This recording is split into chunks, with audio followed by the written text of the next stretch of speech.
Welcome to Athletes to Entrepreneurs, the Alumni Journey. I'm Rob Finkelstein, founder and CEO of Alumni Direct. We've created a platform to help people to network within their affinity groups, their alumni groups, whether they be college alumni, fraternity sororities, business alumni, or athletes, giving them the place to really help them out.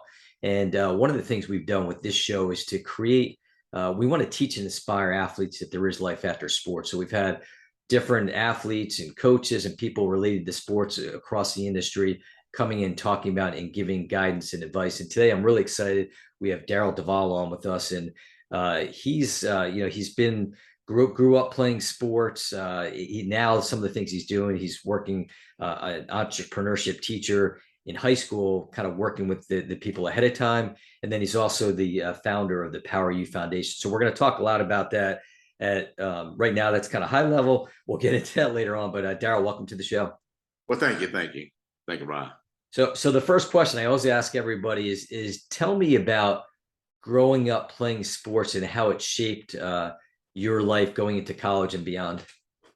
My family is a sports family, and you know, uh, one of the things is when growing up, we had a very big backyard, and so that's one thing my parents didn't have to worry about us going all over the neighborhood because everybody would be in our backyard playing football, 7-on-7 or whatever. Now basketball might be a different story, but really we did a lot of football in my backyard because we had probably the biggest backyard in the neighborhood. Um, and then again, my dad, Saturday watching college football, Sunday watching NFL. So it was just that was it, football, and football, church, and school, and that's what I kind of grew up on. Yeah, and you were from Texas, right? Originally, or Well, I'm originally from Jackson, Mississippi. okay, Mississippi. So, Gotcha. Okay. So did you want to be a professional athlete growing up? Did you want to be that NFL player? no, I mean, I really wanted to be an actor growing up. I thought making some money, but that kind of got out of my mind real quick. So yeah, growing up, I wanted to be an actor, and then I wanted to be a sports agent, and and I am a sports agent on the side and a scout. I do a little bit of that. So that's on a different situation, but is it that kind of, I think the acting part of the entertainment part is what I really enjoyed it. Yeah, that's great. Yeah, it's fun. A lot of times I'll talk to different, athletes and, some that have actually, that have made it and played professionally, but yeah, everybody's always got that dream of being something. And, I talk about it in my case. I mean, I wanted to be a Major League Baseball player, didn't have the talent for it. So I ended up doing stuff like this, or I did a lot of youth sports coaching to that nature. So let's kind of fast forward to college. And, we talk about, athlete transition out of sport is a major issue today, and whether it's mental health, whether it's financial literacy, and we want to find ways to help these athletes as they move forward, because most athletes, once that their career's over, you still have 30, 40 years to play. So talk about at your school, maybe when you were there, and I know things have changed, or maybe now currently as you're working with athletes, what are schools doing to help athletes to look at the bigger picture and teach them of what they could expect after sports?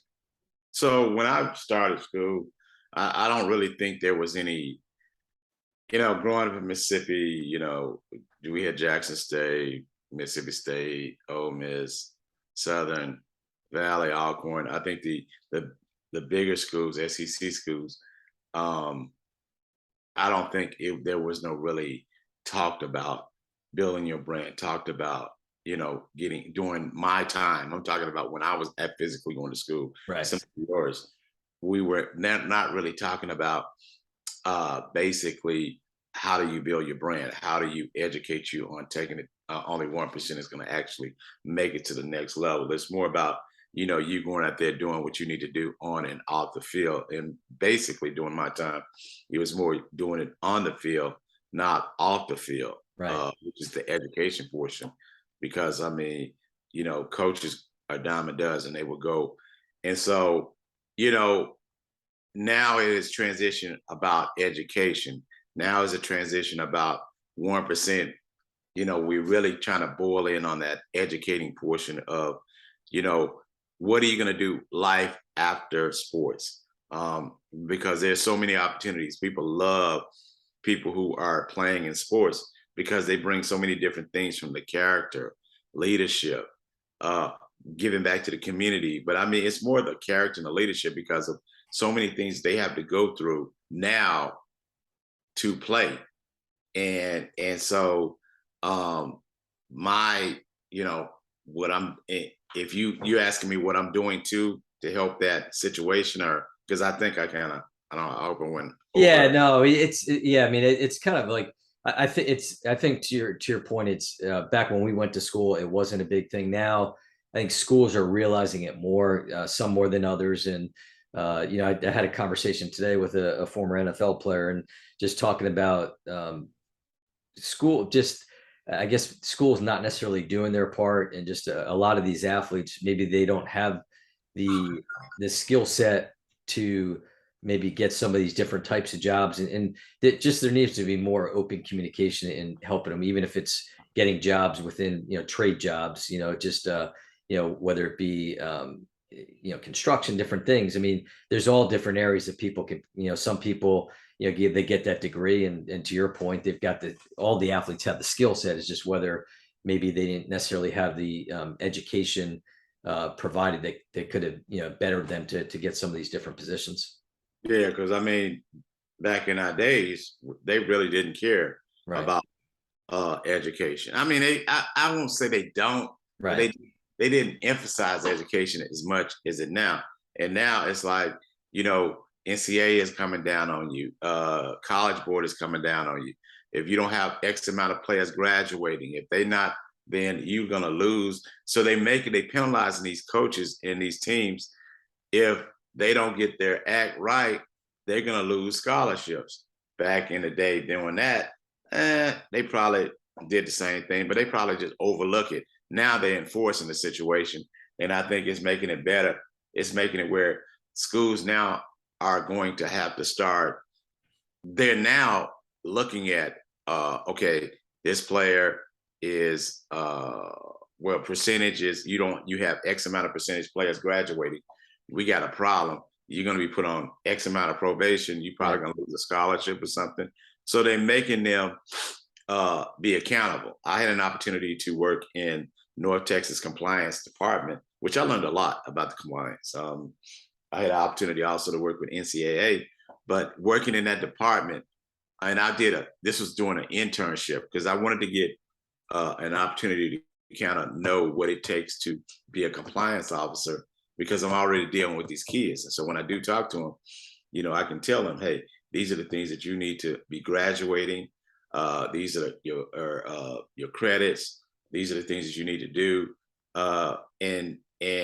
And basically, I was certified to basically, you know, I was looking at their transcripts and comparing their transcripts to uh, their the state they came from to the state they're going to, and making sure they are compliant to be on the field. There was a situation where this past year, Florida A&M, there was some lax or something happened where they didn't get, and it's going on. They didn't get a lot of, they weren't able to certify some of these players because in the situation we live in now, we have these transfer players, and transfer players are a little bit different from high school players because high school players you have a system where you look at the transcripts, and if you feel and if they've taken extra credits or remedial credits or whatever, you can take those credits out just to get them at that GPA of 2.5 to be able to be on the field, depending on where you are. If it's a Stanford or somewhere like that, it's going to be a higher GPA to get you on that field to be certified. So, I mean, you learn a lot, especially in the compliance department, and learn how to get these kids on the field.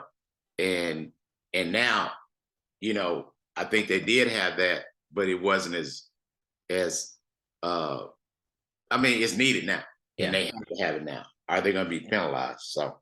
Yeah, no, that's good that they're taking a stronger look at that. So I know this next topic is kind of a lightning rod a little bit, and it's a lot that I've talked offline to you about it. But tell me about your thoughts on NIL, name, image, likeness.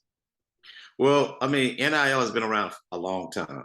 Uh, no, let me correct myself. Players getting paid has been around a long time. We just overlooked it. I Yeah. mean, That was the booster giving the money or the thing that just kind of got swept under, right? some players made more money in college than they made. That's what somebody said. I can't say, but some people made more money in college than they made in the NFL. They said, and um, it's been around, and so now it's got to the point where you need to actually uh it should have been a law a long time ago because they were doing it anyway. I Right. mean, some of these players do need that. They need that opportunity where they can make money. They need that opportunity where if somebody feels like they come from a broken home or whatever, and you can give them some money to help them out with parents. I mean, I was a good example. I was talking to a kid this week, and a kid was talking about my parents won't let me go far away from home, and she doesn't play sports, but she wants to go to Alaska. She's in Texas, and I'm like, let me just throw something at you. What happens when you decide you want to come home for the weekend, and you in Alaska? I Yeah. mean, you just can't up and run. Your parents, I mean, just think about that. And I go back to the college players, that's very much needed. Where let's just say if somebody playing for the University of Hawaii and they're in Texas and they just can't up and leave, they don't have the money like that. Right. And so it's always good to have, people who can help out with that. I mean, the school might, I think they do have Right. something. I don't know, they have a budget on that. But if this kid can make money because they basically have a structured life in college and the schools are actually making money off of them. I mean, from going to practice in the morning, early in the morning, then getting ready for class, and then after class they go to study hall. Not class. After class they go to they on the practice field. Then they in the classroom learning about the plays. Then they go to lunch. Then they go to study hall. So it is needed. That's what I could tell you. And I'm glad we coming around it. It's high school kids. I think it's that's where I come in, where I'm just really educating these high school kids on how do you build your brand, how do you say the right things, because content kills. Content helps you out. Whatever you put on it is good, from your character, leadership, your social, and giving back to the community is going to help you take it to the next step. Yeah, and I've talked to some former players that back when they were going to school, NIL wasn't there, and they said it'd be great now. They wish they might have been playing when they had that. But then the flip side, there's always the concern about um, not knowing what to do. Hey, guess what? You got to pay taxes and you got to invest this money. Right. And Right. it's not just with athletes. I mean, I always talk about this on each show. It's young people in general to get the education. So it sounds great what you're doing in trying to teach in this entrepreneurship and talking about NIL and teaching them what they need to do, which I think more and more we have to provide programs. And I think that's something that colleges probably need to look at as well. Some might be, some might not be. And that's one of the things that they are trying to gear up to provide. I mean, programs like financial literacy, uh, educational initiatives on, brand building. But it's really a lot of financial literacy that they're really trying to home in on. Banks are really trying to figure out, dollars and cents for these high school kids and these college kids, because they need to know, like you said, you know, if somebody gives me $150,000 car, me and you gonna know we got to pay taxes on that. Yeah. I mean, at one time I had an opportunity. I was selling cars, and so one of the things we did every year is we gave away a car, and I can tell you, every time we gave away a car, the person had to pay taxes on it. 9 times out of 10, the person gave the car back, and we gave him a check. He gave us a check, we gave him a check. Right. So because he had to pay taxes on that car, Right. he really didn't want the car. Well, he might have needed the car, wanted the car, but Yeah. It was just, you got to pay taxes on it. And on a situation like that, you pay taxes before you leave that dealership. Now, uh, I don't know how they do it here, how they do it when they give the kids cars and stuff like that. But and I'm just using that as an example of a Right. car situation. But I mean, if you're making $100,000 and you plan in the right city, uh, plan in a city, I mean, if you're making 100 out, whatever, 150 or so, Right. I mean, you just need to have the right people to take care of your money and uh your bill, I mean, your taxes, because you don't want the IRS to come knocking on your door and you 19 years old and you are already in the hole. So that's, we need that. We need that very much because I mean, I don't know how, real quick, I can say this, I don't know how the NFL does it. The NFL does it where, I mean, every city they play in, they have to do their taxes in every city. Right. You knew that, you know that, don't you? Yeah, Right. you got some you get city and state, and then you're like where you're from and all that. It's just a Right. lot of Right. different rulings. So you got to have a real good accountant to Oh, do no that. doubt. Right. So, I mean, is it going to get to that? The question is it going to get to that point for the college kids where every city they play in and they sign, let's just say they sign autographs in every city, Right.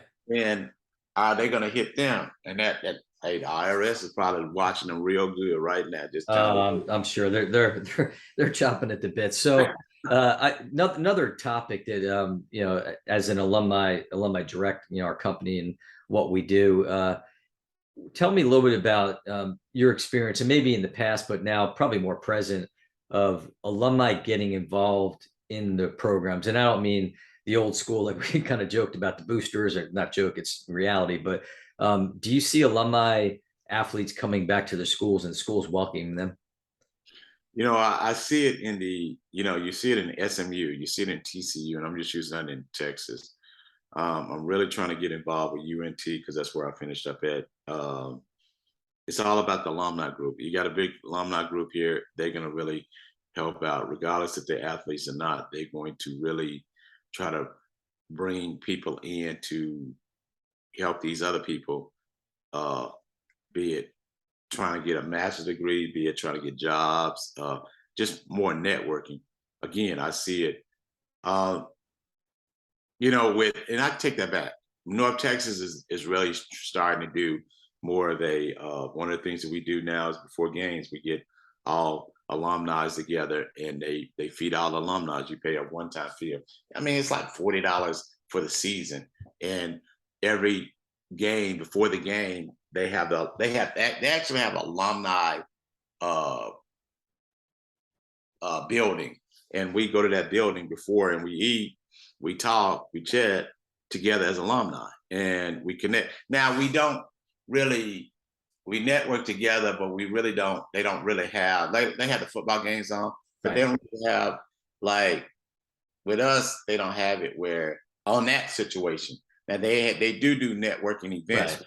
We get together and we talk and we meet each other, and so my school does it now more, but SMU and UNT, I mean SMU and TCU, they they have a real big one that really is that really goes after these kids and really try to speak to these kids or speak to the networking and try to get everybody involved.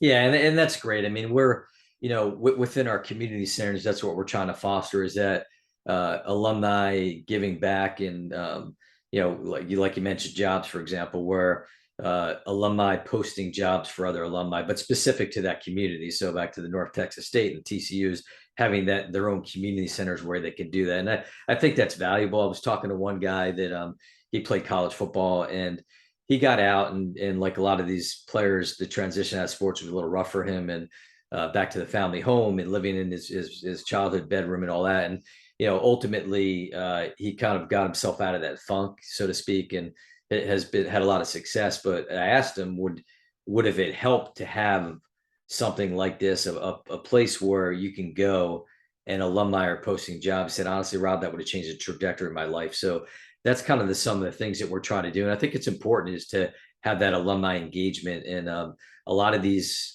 from what I've understand, a lot of athletes. I was talking to an agent.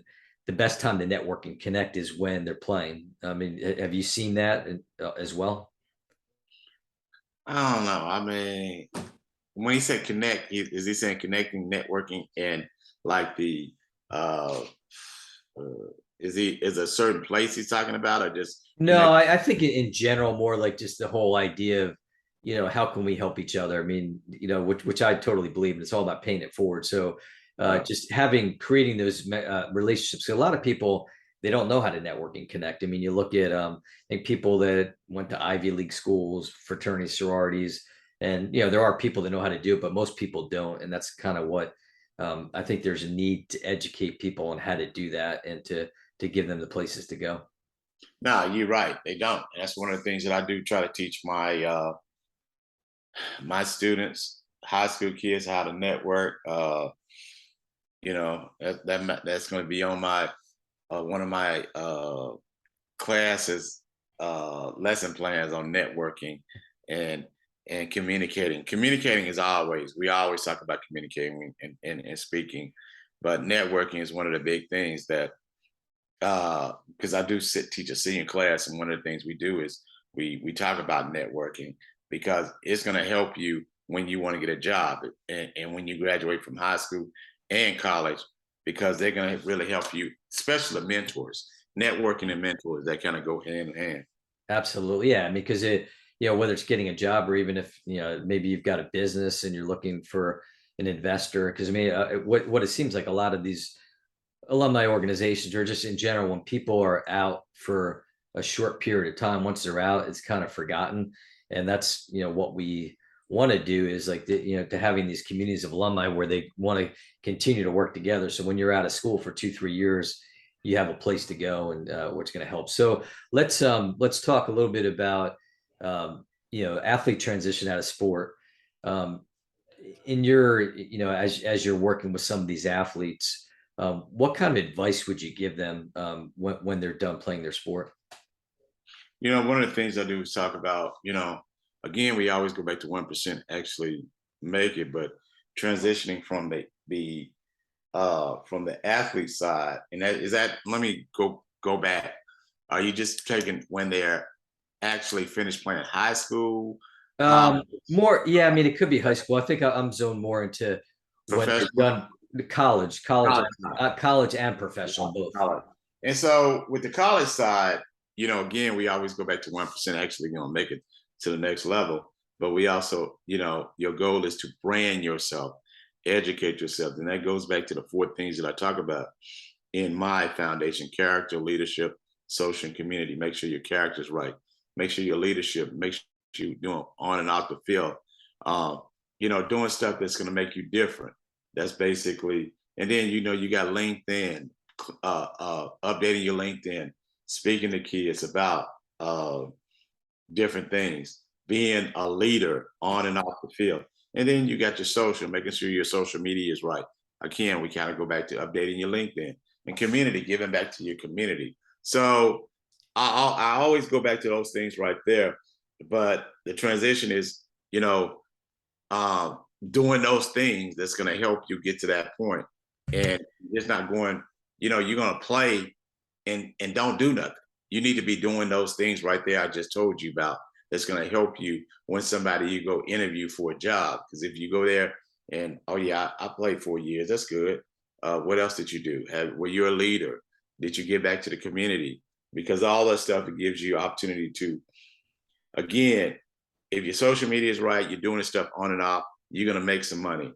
And eventually people are going to see you, and you eventually most likely probably going to get a job. But also in regards to, have the opportunity to do some internships if you can.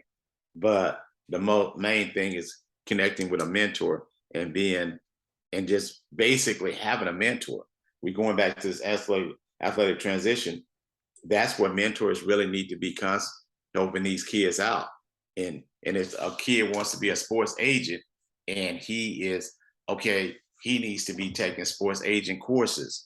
If he wants to be in finance, he needs to be taking these finance courses and connecting with a mentor who has finance and having them go through that system of, talking to the mentor, meeting up with the mentor, networking with the mentor. Uh, and that can go also with professional too, where if they want to be a real estate agent, finding a mentor that they connect with as a mentor, going back to the school and and learning the process. So the answer to that question that you just said is all about networking and mentoring. So Yeah, no, absolutely. So one last question, and then we're going to kind of get into what you're doing today. You touched a little bit, and especially this is, you're talking about branding and social media. Talk a little bit about social media and maybe how you're guiding, even like you said, into the high school level, because we all know that it's a great tool, but if you don't use it the right way, you see all these stories out there, and athletes or just people in general that have gotten in trouble by stuff they posted younger. So what kind of advice do you give on social media? you know, I I have a class again. I teach entrepreneurship, and I was talking to my kids about 2 weeks ago. I don't know, and that's one of the things that I'm going to be doing some surveys on with them. Just kind of getting these are 10th and 11th grades and some 12th grade. Just getting their mind of what they think about what social media is. What can they post? Some of them are just it's just there's a lot of stupidity around. You don't sit up and post something that you're going to break in to somebody's house. You want to destroy somebody's property. You don't post pictures like that. I mean, there's just this common stupidity. I mean, I'm be honest, you don't post something uh, like what happened January the 6th, whatever the date, on the Capitol, and you just post it everywhere and just think nothing gonna happen. I mean, Yeah. that's just common stupid. I mean, I'm just gonna be let's be upfront. It's just like you don't do stuff like that. And it's just, I talk to the kids about, first of all, again, doing stupid stuff like that, because that's social media does not go away. You will Right. be able to see that for the rest of your life. Yeah. You know, there was a situation where a kid posted something. They they did a school prank in the school in the city I live in Frisco, and they posted that they destroyed the school. It was like $1 million worth of damage, and it was a school prank. And this kid was going to West Point or the Naval Academy, one of them. Killed So his career. that showed his character right there, his leadership. So that somebody sent that video to them to show them this is the kid that you got going to the Naval Academy. You know what I'm saying? Yeah. They don't understand and so going back to, I try to teach them, which some of them is like going through one ear and going out the other, about how do you make mistakes, and what you don't do and what you do on social media. Watch what you say. And that's where the character comes in. I go about the leadership, the social, again, do and don'ts on what you say. You want to build on your social media, you want to be a positive attitude. You want to say positive things because people like positive things. Coaches are looking at you. Right.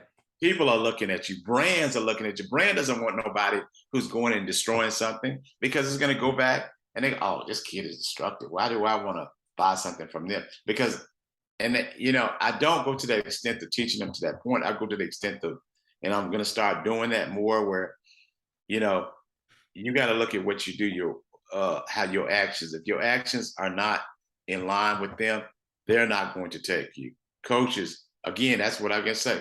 Actions are not in line. If Right. your actions are not in line with what a coach, a brand, or whoever looking at your employee, they are not going to, and you should know what your actions are. If you're going out and destroying something and filming it, that's a problem. So I always say, put positive stuff on social media, from doing stuff, showing your character in social media. Yeah, no, and that's great advice, and a lot of good things. Because Leadership. I always told my kids, don't put stuff in writing that you don't want to get passed on somewhere along the line. So Right, right. uh, Because you don't want them to, you don't, it's going to come back. absolutely, yeah, So, no doubt. So tell us what you're doing today and how people can find you. so right now, again, we talked about, I am a teacher in Dallas ISD. I teach entrepreneurship. I teach 10th, 11th, to 12th graders. I also have a college one course I teach, Path to College, just basically educating these kids on, FAFSA, SAT, uh, what it takes to take it to the next level. The entrepreneurship one is basically, how do you build a brand? How do you take an idea and take it all the way to building a product or a service? So I also have a company called PoweringU Media and PoweringU uh, uh, Foundation. The PoweringU Media is more geared toward marketing initiatives for professional and really college kids, basically doing marketing programs, social media programs, and also kind of connecting them to brands where they can make money. The Powering You Collective is a nonprofit organization that basically helps. I've been talking about this 4 areas that I talk about: character, leadership, social, and community. My initiatives are educational initiatives and financial initiatives on basically educating them on how do you build a brand, how do you dollars and cents, giving back to the community. So I do a lot of initiatives geared toward high school kids, and my target market is HBCU, historical Black colleges, because I feel they're very much needed, in that avenue. How you can reach me is PoweringU, PoweringU.com. I also have a collective that, again, I would love for you to join my collective.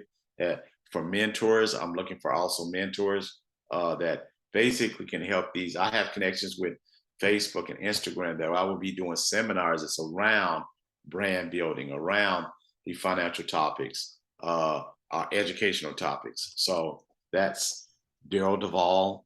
But again, you can reach Twitter at Powering, POWERINGU.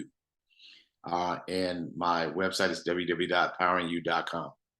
That's Well, it. we will definitely put that in the show notes. It's been great, a lot of great advice. You can find us at alumnidirect.com. You can also follow us on LinkedIn and Facebook, Instagram, and follow the show on YouTube. And there's been a lot of great stories here, and I think it's like I said, we want to make an impact in this space of helping athletes transition out of sports. So thank you so much, Darrell. It was great having you, and everybody have a great day. Hey, Rob, I want to thank you for having me on, and I look forward to chatting more. Sounds great.